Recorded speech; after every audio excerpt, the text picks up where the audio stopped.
pagi. Selamat pagi. Wah, luar Kak. biasa langsung Wah, semangat biasa. loh Kak. Tapi, Jadi Kak, kita nggak perlu ngulang Kak, nggak perlu ngulang. Iya, Karena mereka ternyata semuanya sudah semangat. Iya, mereka langsung Oke. tahu kalau mereka sahabat Shine Kak. Sahabat Shine, oke. Nah kalau gitu Sebelumnya, Kak, sebelumnya kita minta Kita adik-adik siapkan untuk dulu firman Tuhan. Alkitabnya kita siapkan dulu ya. Kita buka di dalam Lukas Lukas 2 2. Lukas pasal 2 ayat 6, Ayat 6 sampai sampai 7. Ya, seperti biasa, kalau tidak bisa membuka bisa minta tolong papa, mama dan kakak. Oke, sudah dapat semua? Kalau sudah diberi tanda terus ditaruh di depannya atau di sebelahnya ya. Oke.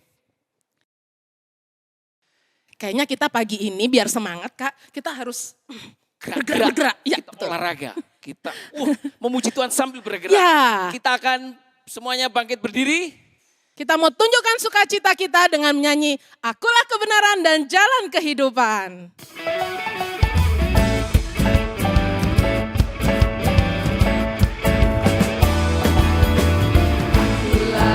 Kebenaran dan jalan kehidupan, itu yang Yesus katakan. Aku percaya, amin. Di dalam namanya ada keselamatan kekal. Akulah kebenaran. Akulah kebenaran dan jalan kehidupan, itu yang Yesus katakan. Aku percaya, amin. Di dalam namanya ada keselamatan kekal. Glory, haleluya. Glory, haleluya. Glory, haleluya. Glory, haleluya. Di dalam namanya ada keselamatan kekal. Tolong sekali lagi. Akulah kebenaran dan jalan kehidupan, itu yang Yesus katakan. Aku percaya, amin. Di dalam namanya ada keselamatan kekal. Glory, haleluya. Glory, haleluya. Glory, haleluya. Glory, haleluya. Glory, haleluya. Di dalam namanya ada keselamatan kekal. Di dalam namanya ada keselamatan kekal. Di dalam namanya ada keselamatan kekal.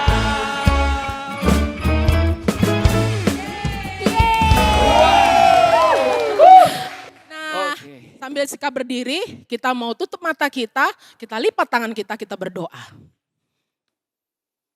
Selamat pagi Tuhan Yesus, terima kasih karena Engkau sudah bangunkan kami di pagi yang cerah ini.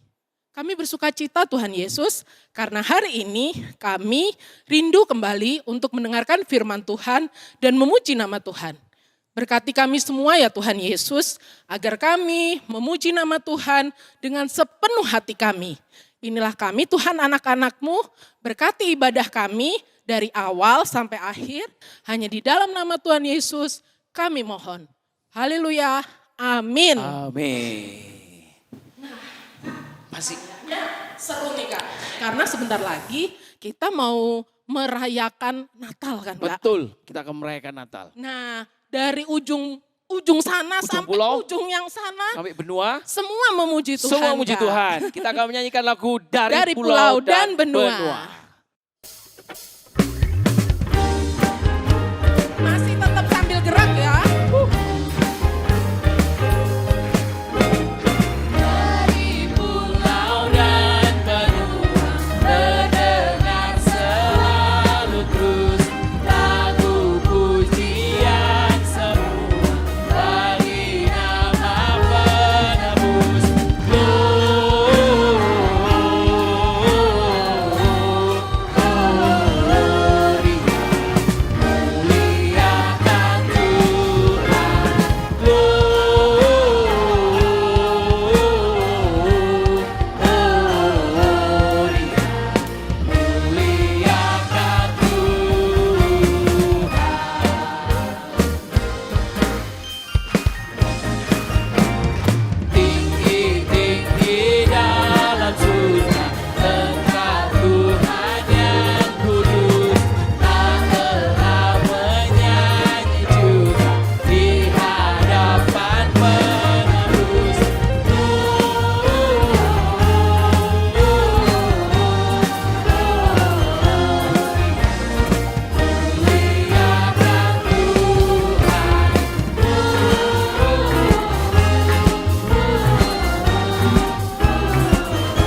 Tuhan? Iya. Sudah saatnya kita mendengarkan firman Tuhan. Tapi sebelum mendengarkan firman Tuhan, kita akan berdoa. Mari kita berdoa bersama-sama. Tuhan Yesus, terima kasih.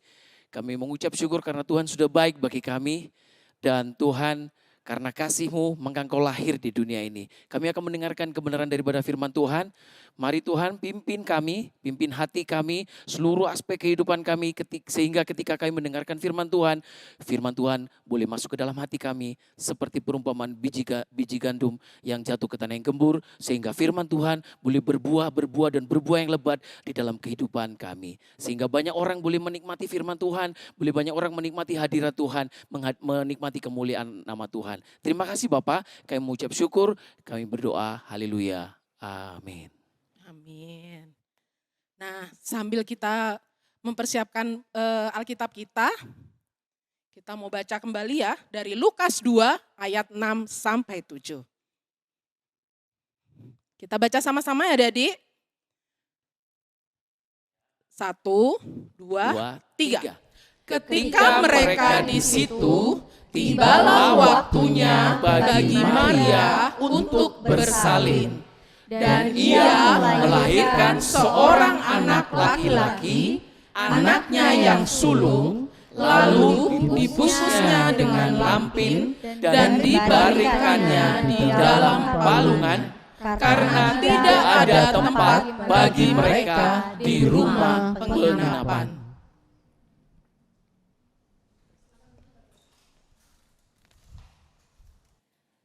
Halo? Halo? Oh iya, ada apa ya? Mengajar anak-anak panti asuhan? Oh, kami bersedia. Kami akan datang segera. Ada 2 misionaris Amerika yang diundang oleh Departemen Pendidikan Rusia untuk mengajar etika dan moral berdasarkan prinsip-prinsip Alkitab. Di panti asuhan itu ada 100 anak laki-laki dan perempuan yang ada di panti asuhan. Tapi ternyata anak-anak panti asuhan itu anak-anak yang dibuang dan ditinggalkan sama mama papanya. Dan sekarang dirawat di panti asuhan itu.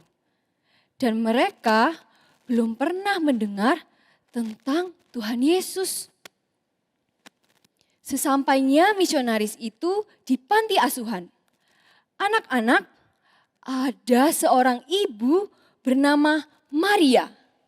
Pada suatu hari saat Ibu Maria di rumahnya, tiba-tiba ada malaikat mendatanginya.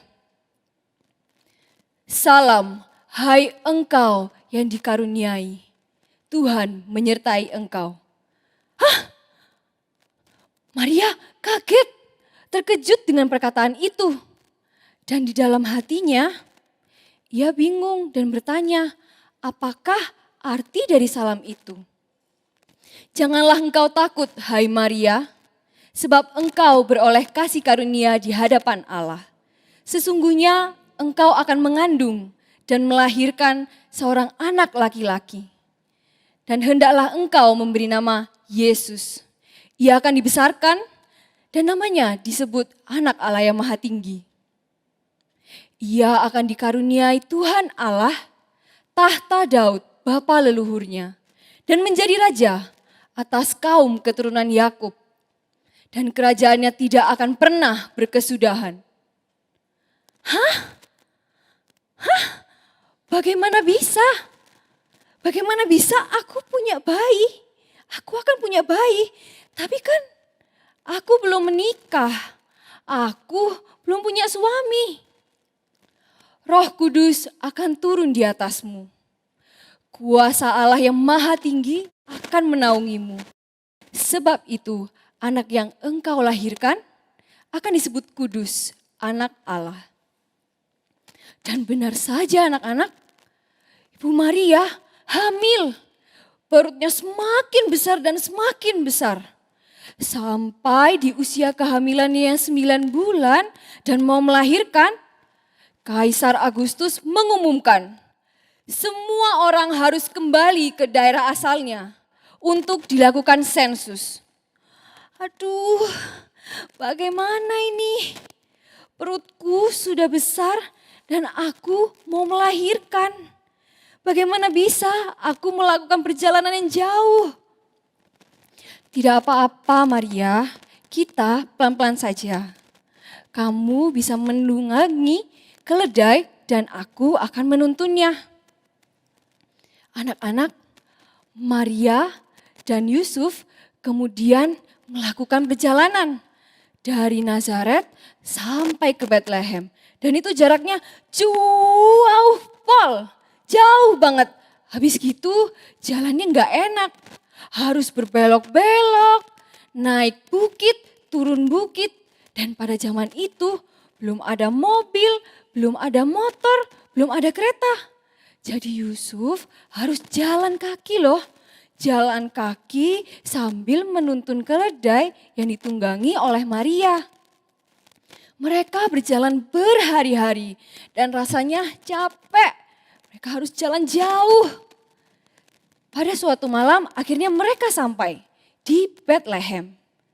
Ternyata Bethlehem udah penuh sesak. Semua orang sudah datang terlebih dulu.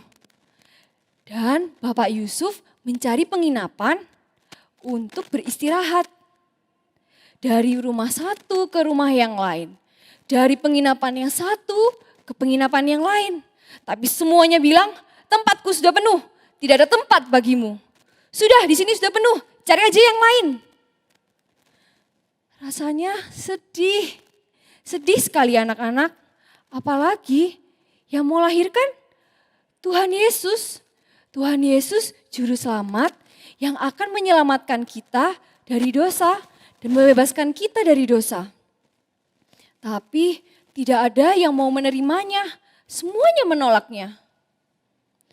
Tok, tok, tok, tok, tok, tok. Permisi Tuhan, apakah ada tempat untuk kami? Wah, tempat penginapanku sudah penuh.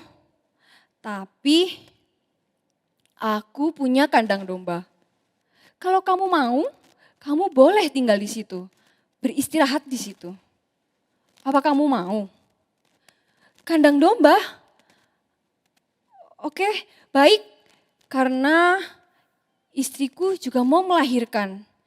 Asalkan ada tempat untuk kami mau. Anak-anak, Maria dan Yusuf akhirnya beristirahat di kandang domba. Lalu tiba-tiba pada tengah malam, perut Maria sakit sekali. Aduh. Ibu Maria mau melahirkan. Aduh. Anaknya lahir. Laki-laki.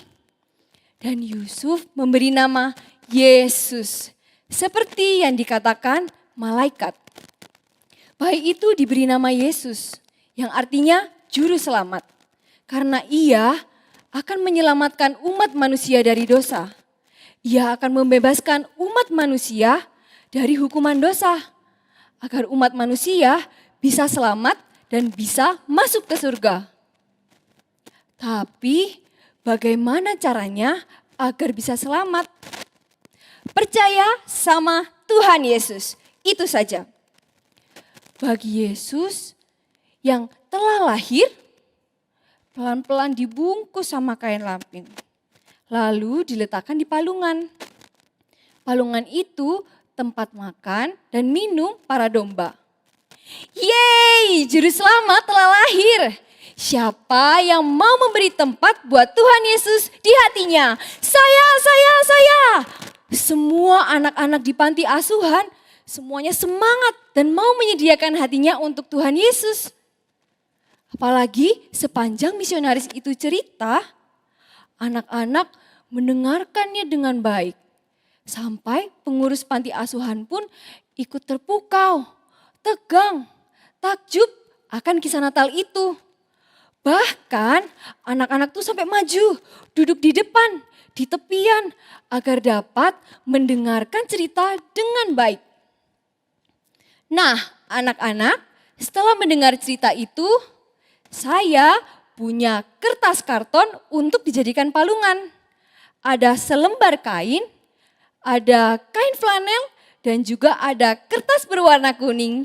Asik, yeay! Semua orang bahagia, senang. Karena apa? Ternyata anak-anak baru pertama kali melihat kertas warna.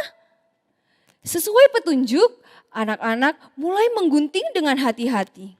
Menggunting karton untuk jadi palungan, menggunting kertas kuning menjadi jerami, menggunting kain bekas gaun malam orang Amerika yang meninggalkan Rusia, dan juga kain flanel dari misionaris itu menjadi bayi kecil. Misionaris itu berjalan sambil melihat anak-anak itu membuat palungan. Wah, bagus-bagus ya. Semuanya lancar. Misionaris itu berjalan untuk berjaga-jaga kalau misalnya ada yang memerlukan bantuan. Tapi semuanya baik-baik saja, semuanya lancar. Saat misionaris itu berjalan, lalu terhenti di meja si kecil Misha. Misha adalah seorang anak laki-laki berusia 6 tahun. Ia telah menyelesaikan palungannya loh. Nah, saat misionaris itu melihat, palunganmu sudah jadi ya Misha? Loh. Tapi kok bayinya ada 2? Loh yang satu ini siapa? Si Misha langsung melipatkan tangannya, diletakkannya di atas meja. Lalu ia memulai kisah Natalnya dengan serius. Ini bayi Yesus yang dibaringkan Ibu Maria di palungan. Iya, ini bayi Yesus. Saat Ibu Maria itu meletakkan bayi Yesus di palungan, bayi Yesus melihat aku. Iya, terus bertanya, apakah kamu punya tempat tinggal? Terus aku jawab, aku gak punya mama. Aku gak punya papa. Aku gak punya tempat tinggal. Terus Tuhan Yesus bilang, kamu boleh tinggal bersamaku. Aku mau tinggal bersama Tuhan Yesus. Tapi aku belum menyiapkan hadiah untuk hadiah kelahiran Tuhan Yesus. Yesus, apa boleh aku menghangatkanmu sebagai hadiah kelahiranmu? Lalu Tuhan Yesus menjawab, kamu mau menjagaku dan menghangatkanku, itu sudah menjadi hadiah yang indah untukku. Jadi gitu, ini 2 bayi, yang satunya aku yang menyusup di palungan. Tapi aku sudah bilang sama Tuhan Yesus, aku sudah tanya, kata Tuhan Yesus boleh. Aku boleh tinggal di situ bahkan sampai selamanya. Saat si Misha selesai bercerita,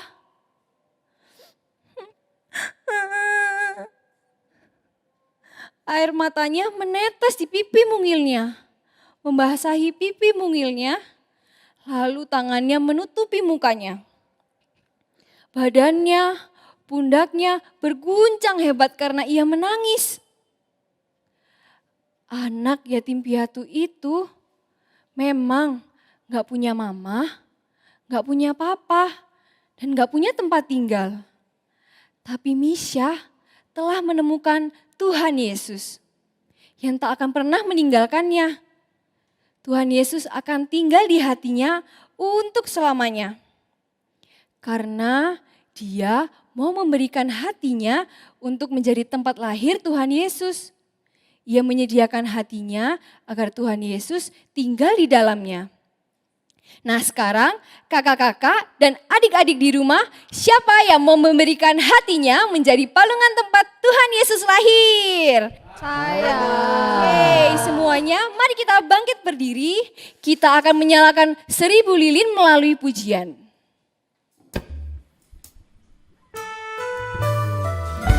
Biarlah kita menyalakan 1000 lilin ini di tengah dunia.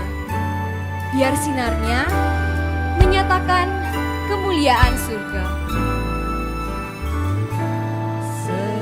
1000 lilin nyalakan di tengah dunia, biar sinarnya menyatakan kemuliaan surga. Wartakan pada dunia.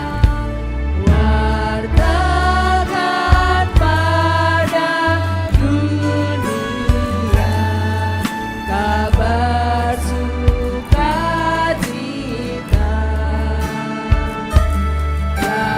lahir Yesus penebus juru selamat kita. Hai bintang indah Betlehem, kiranya sinarmu bawa harapan dan damai bahagia bintang. Mari kita rasakan kehangatan kasih Tuhan.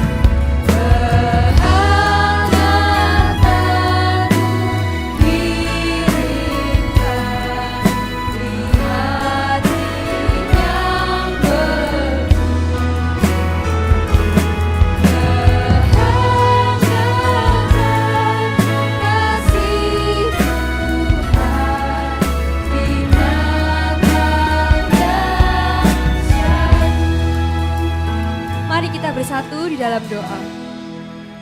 Tuhan Yesus, Allah yang Maha Baik, terima kasih ya Bapa, terima kasih karena Engkau hadir di tengah kami. Terima kasih ya Bapa karena Engkau mau turun ke dunia untuk menyelamatkan kami umat manusia. Tuhan, tolong bantu kami, ajarkanlah kami supaya kami dapat menyediakan hati secara utuh, hati secara sempurna hanya untuk-Mu. Tuhan, kami juga berdoa untuk dunia ini yang lagi mengalami pandemi. Tuhan Yesus tolong juga berkati pemerintah, bangsa dan negara agar dapat menangani pandemi ini dengan baik. Tuhan beri kebijaksanaan, Tuhan beri kekuatan agar dapat melewati masa ini. Tuhan Yesus, kami juga berdoa untuk dokter, untuk tenaga medis yang sedang berjuang, untuk pasien juga yang sedang berjuang. Tuhan berikanlah kesehatan, kekuatan, dan semangat. Biarlah semangat Natal ini menjadi semangat untuk tetap memuliakan nama-Mu saja. Tuhan, inilah kami, biarlah kami menjadi lilin-lilin kecil, biarlah kami menjadi terang di dunia ini. Dalam nama Tuhan Yesus, kami berdoa dan bersyukur. Haleluya, amin. Wah, aku seneng banget Kak. Kak, aku mau Tuhan Yesus terus lahir di Iya, hatiku, Kak. Tuhan Yesus Jadi lahir di terus hati. ada di hati kita ya, Kak. Kalau Tuhan Yesus lahir di hatiku, di hati kita akan bersinar Kak. Ya, terus karena sukacita, Kak. Kita bersinar dan bersukacita, karena itu kita akan nyanyikan Ya. Shine. KGKI Bromo.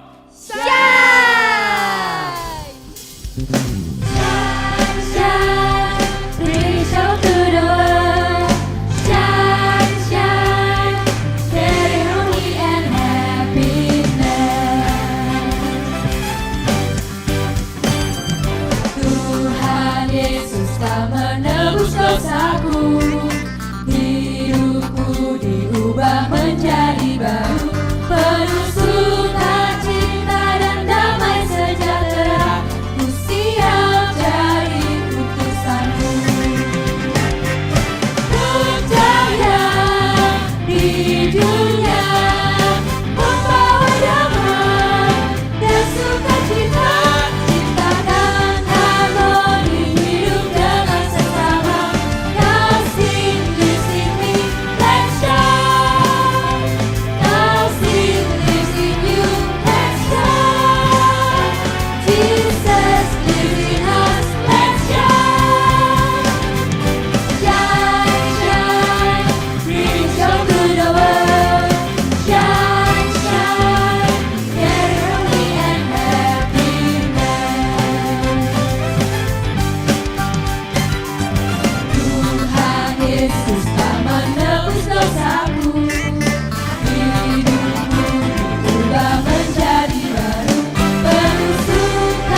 Halo adik-adik semua, sekarang waktunya area.